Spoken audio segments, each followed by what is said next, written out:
Hello, everybody. I appreciate the people who reached out to me and corrected me on my mistake.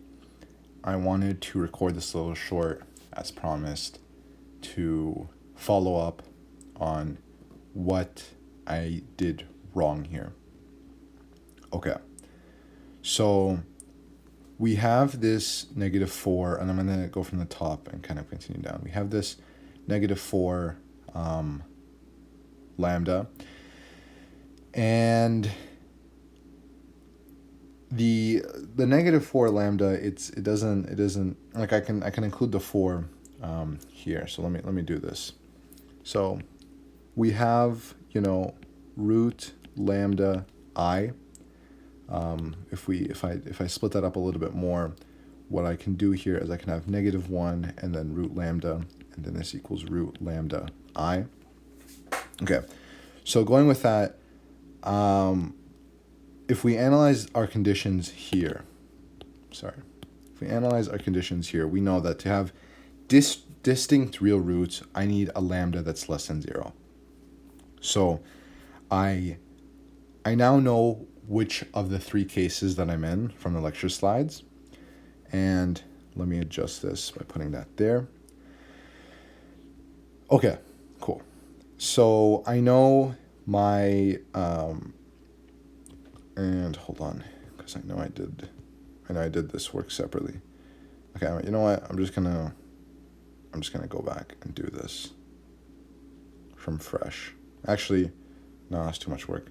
I basically just want to show you guys how I got to M exactly, and I'll add a new page for that. Okay. Sorry. So if this is my equation, right? I'll go here. I'll copy this. Okay. I'm brain freezing right now because it's so late. So my M equals -b plus or minus root b squared minus 4ac over 2a, and this is my equation. Okay. And I'm going to get into all the nitty-gritty details of how to arrive exactly at the solution this time around. So continuing on, we have 18 plus or minus 324 minus 324 minus 4 lambda. This goes away, over 2, which is just 2. So we get 18 plus or minus root 4 lambda root -1, right?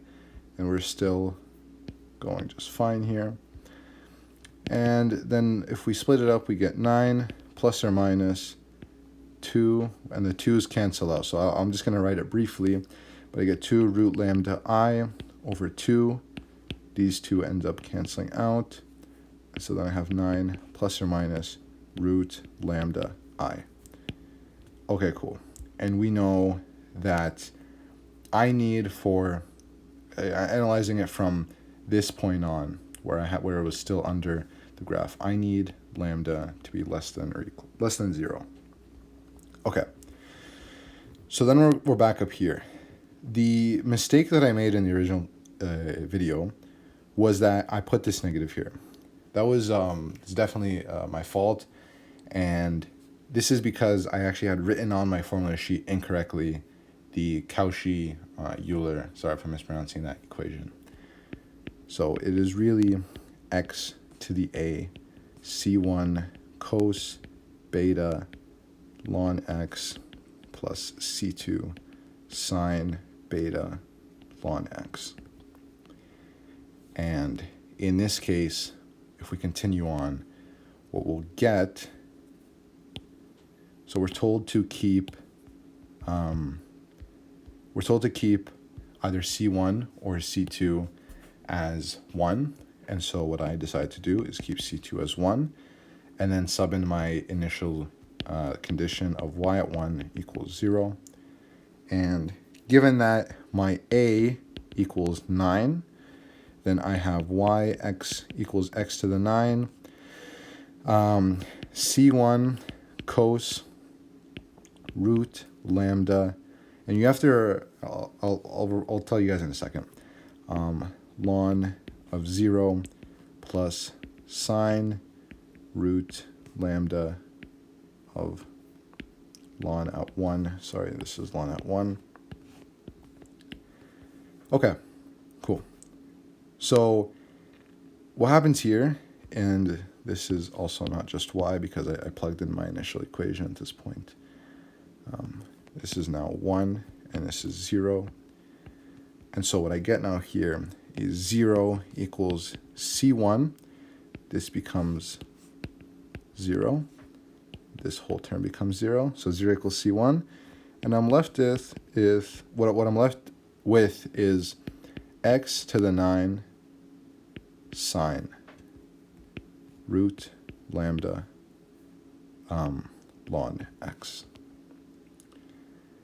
And now what I'm going to do here to solve for my for lambda. So lambda is a parameter, okay? And what I need to ask myself here is what value of lambda will guarantee hold on, let me open up my booklet for this, because I don't want to mix up between linear and non-linear solutions, because that will lead to more confusion, and that's the last thing we need on our hands right now. 1 second, people.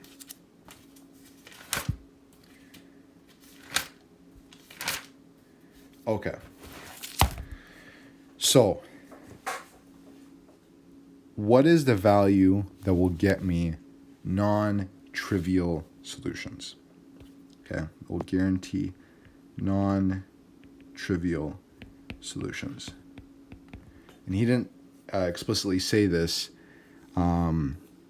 in the book, in the lecture, but this is what is necessary. So what does non-trivial solutions have to do with this? So non-trivial solutions equals real solutions, which does not equal the trivial solution. Why? Is because when we have non-trivial solutions, then our determinant equals 0. And when a determinant equals 0,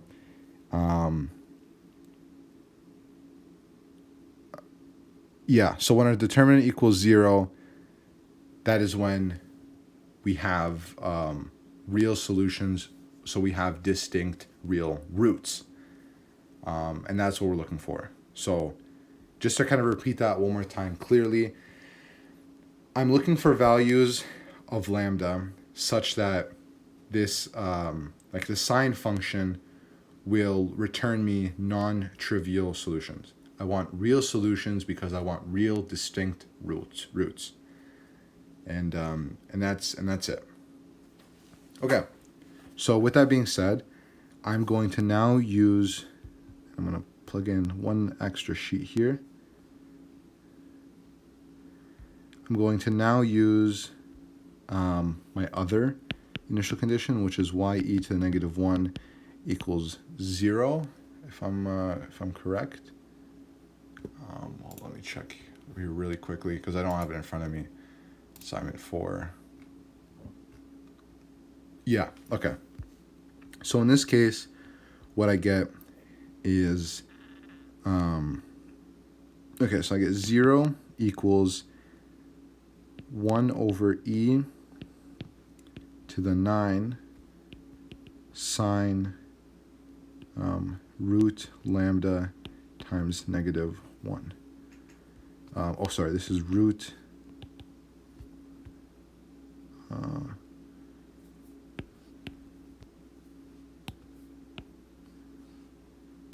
okay, hold on. I need to put the I there or not. I'm going to figure that out in a second. Okay, so if this is what I have right now, I can instantly get rid of this because I'm going to multiply by 0. So I'm looking for sine root lambda negative root lambda equals 0. And if I arc sine this, then I'll have root lambda equals 0, because arc sine of 0 is still 0. And so now I'm looking for a function of lambda. I can also do this, lambda equals 0, just to get rid of the square root. I'm looking for a function of lambda such that when lambda is in sine root lambda ln x, something for lambda that I will always get 0 inside the ln x. Okay? Because I want non-trivial solutions, I want real solutions. I want the determinant to equal 0, because when the determinant equals 0, I have real solutions. It's not invertible. So I hope everything's kind of connecting there. Okay. And so what I can do here is I can say lambda equals n pi, plug it back in, and now x to the n times sine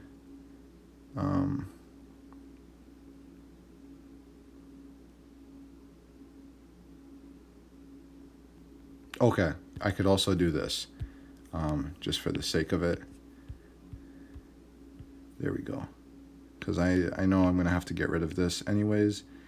N squared times pi squared times ln x. And now this cancels out, and I have equals x to the 9 times sine n pi. Oh my god, n pi times ln x. And this is the correct answer. This is exactly what I have on my child's math. Okay, I hope this helps.